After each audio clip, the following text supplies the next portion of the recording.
The people that have always talked to my heart are never the perfect people, because after a while you figure out they're lying. The people that speak to my heart are broken people. People that have fallen down more than a few times. People that only God can get back up. Those are the people that I want to hear from. Does that make sense? I've been a youth pastor longer than Crowns has been a band. Pouring into teenagers, talking to the tops of kids' heads.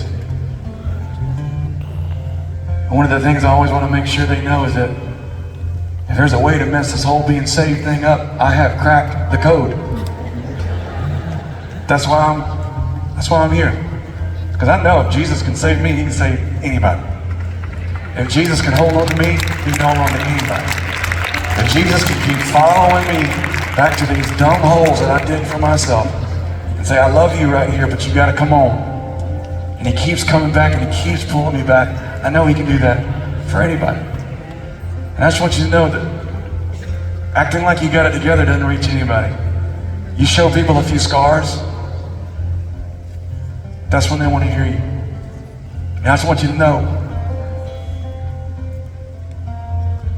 the church has been a bit of a mess for a little while.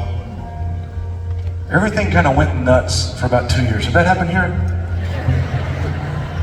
It wasn't just Atlanta, I guess.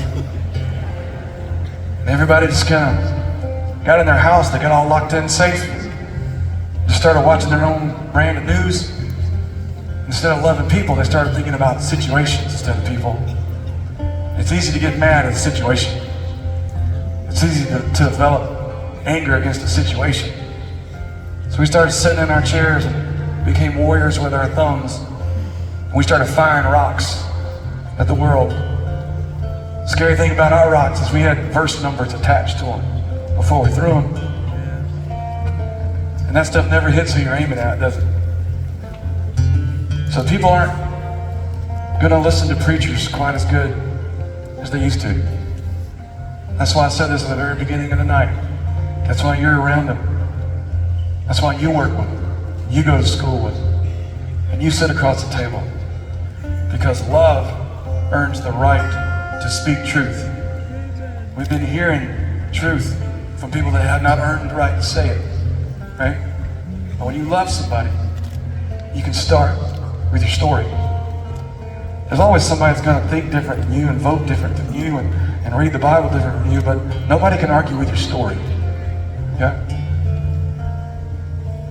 It's time to stop acting like we got it all together and just show some people our hurt, show them our scars. Let them see how big God's love is. That's where this came from.